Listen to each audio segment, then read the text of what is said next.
অষ্টম শ্রেণীর ষান্মাসিক সমষ্টিক মূল্যায়ন 2024-এর দেখো তোমাদের হচ্ছে বিষয় হচ্ছে বাংলা। আগামী 15 তারিখে পরীক্ষা আছে। তো এইটার হচ্ছে তোমাদের বইয়ের 1 থেকে 103 পেজ পর্যন্ত পড়তে হবে। এই বিষয়গুলো পড়লেই তোমরা কমন পাবে। এবং তোমাদের একটা কথা বলে নেই, দেখো যে অনেক আসলে ভিডিওর ভিড়ে তোমাদের অনেকেই হচ্ছে ওই সঠিক উত্তরগুলোই তোমরা পারো না। দেখা যায় যে অনেকেই ভুল প্রশ্ন দিয়ে দেয়। তো সেক্ষেত্রে তোমরা 100% সঠিক উত্তর এবং প্রশ্ন পেতে অবশ্যই সাবস্ক্রাইব করে রাখবে। এবং আজকে প্রথম অধ্যায় এবং দ্বিতীয় অধ্যায়ের তোমরা চূড়ান্ত সাজেশন পাবে এবং এই প্রশ্নগুলোর মধ্যে থেকে বা এই সিস্টেমগুলোর মধ্য থেকেই তোমাদের হচ্ছে কি আসবে, তোমাদের প্রশ্নতে আসবে, তোমরা এটা শিওর থাকো। তো এখানে প্রথমে যেটা আছে সেটা হচ্ছে ঘটনা 1, পরিবেশ দিবস উপলক্ষে বিশ্ব পরিবেশ দিবস। বিশ্ব পরিবেশ দিবসে এখানে বিশ্ব পরিবেশ দিবস 5ই জুন বিশ্ব পরিবেশ দিবস। তো এইখানে একটা ঘটনা দেওয়া আছে। তো এই ঘটনা থেকে তোমাদের এরকম আসলে একটা উদ্দীপক দেওয়া থাকতে পারে যে একটা এলাকার পরিবেশ সম্পর্কে আলোচনা করা থাকতে পারে, অথবা হচ্ছে বিদ্যালয়ের পরিবেশ সম্পর্কে আলোচনা করা থাকতে পারে। তো এখানে বলা আছে যে গাছ লাগাও পরিবেশ বাঁচাও, সেই সম্পর্কে দলগত কাজ এবং একক কাজ থাকবে। দলগত কাজ হচ্ছে এই হচ্ছে ব্যানার বা ফেস্টুনগুলা, এই হচ্ছে ব্যানার, এটা হচ্ছে ব্যানার এবং এটা হচ্ছে ফেস্টুন। এই ফেস্টুনগুলো তোমাদের নকশা করতে হতে পারে বা আর্ট করতে হতে পারে এমন। আর এখানে বলতে পারে যে এই ব্যানারগুলোতে মানে শিক্ষার্থীরা কেন বা কোন উদ্দেশ্যে হচ্ছে স্কুলের সামনে দাঁড়িয়েছে তা ব্যাখ্যা করো, একক কাজ হতে পারে। এবং এখানে এই যোগাযোগে কোনো চিন্তা অনুভূতি প্রকাশ ঘটেছে কি না এবং আর কিভাবে তারা এই উদ্দেশ্য প্রকাশ করতে পারতো। তো সেখানে দেখো যে এই প্রশ্ন যদি থাকে, মানে যদি এরকম যদি থাকে তাহলে এরকম ঘর পুরনো আসতে পারে এবং একক কাজ আসতে পারে যে শিক্ষার্থীরা এই একক কাজ মানে স্কুলের সামনে বা বিদ্যালয়ের সামনে দাঁড়িয়ে কি বোঝাচ্ছে তা তোমার অভিজ্ঞতা লিখো, এমনও হতে পারে। তো সেক্ষেত্রে তোমরা এই বিষয়টা একদম মাথায় রাখবে এবং একটু পড়ে রাখবে। তারপর যেটা আছে এটা হচ্ছে মোস্ট ইম্পর্টেন্ট, এইটা হচ্ছে যে কোনো এলাকা সম্পর্কে, দেখো কোনো এলাকা সম্পর্কে কোনো অনুদান বা অনুমতি প্রয়োজন।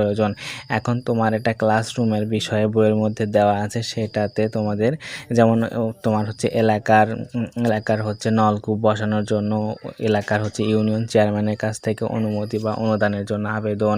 তারপর হচ্ছে রাস্তাঘাট ভালো করার জন্য বা বাঁধ নির্মাণের জন্য উপজেলা চেয়ারম্যানের কাছে অনুমতি এবং অনুদানের প্রয়োজন। তারপর আরও বিভিন্ন কাজে সেই অনুদান তোমাদের হচ্ছে কিভাবে তোমরা সেই আবেদন করবে উপজেলা চেয়ারম্যান বরাবর বা ইউনিয়ন চেয়ারম্যান বরাবর বা তোমার প্রধান শিক্ষক বরাবর, সেখানে কিন্তু এটা বিস্তারিত দেওয়া আছে। এখানে তোমাদের কি কাজ করতে হবে, দেখো এই স্কুলের নামের এখানে তোমার স্কুলের নাম, তারপর তোমার উপজেলা এবং জেলার নাম দিয়ে বাকি যা আছে তাই। তো সেক্ষেত্রে এখানেও তোমার স্কুলের নাম পরিবর্তন করে দিতে হবে এবং বিষয় যদি ক্লাসরুমে পাঠাগার তৈরির বিষয়টা থাকে তাহলে সেটাই দিবে এবং তোমার ওই প্রশ্নের মধ্যে যেই হচ্ছে বিষয় থাকবে সেই বিষয়টা এখানে দিবে। জাস্ট হচ্ছে এইটুকুই পার্থক্য, আর বাকি যা আছে সব একই। তো এইটা মাথায় রাখবে এবং এইটা আসার সম্ভাবনা অনেক, প্রায় 100%-এর কাছাকাছি।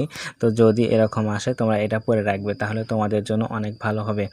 এবং তারপর তোমাদের 2 অধ্যায়ের যদি কথা বলি, যে 2 অধ্যায় দেখো, 2 অধ্যায় হচ্ছে প্রমিত বলি প্রমিত লিখি, এইটা হচ্ছে 2 অধ্যায়। এই 2 অধ্যায় থেকে তোমাদের হচ্ছে ভাষার রূপের পরিবর্তন, যে উদ্দীপক দেওয়া থাকলো ওই উদ্দীপকে কিছু হচ্ছে আঞ্চলিক কথা লেখা থাকলো, কিছু আঞ্চলিক কথা লেখা থাকবে, সেই আঞ্চলিক কথাগুলোকে তোমাদের প্রমিত রূপ করতে হবে, প্রমিত রূপ বা চলিত রূপে।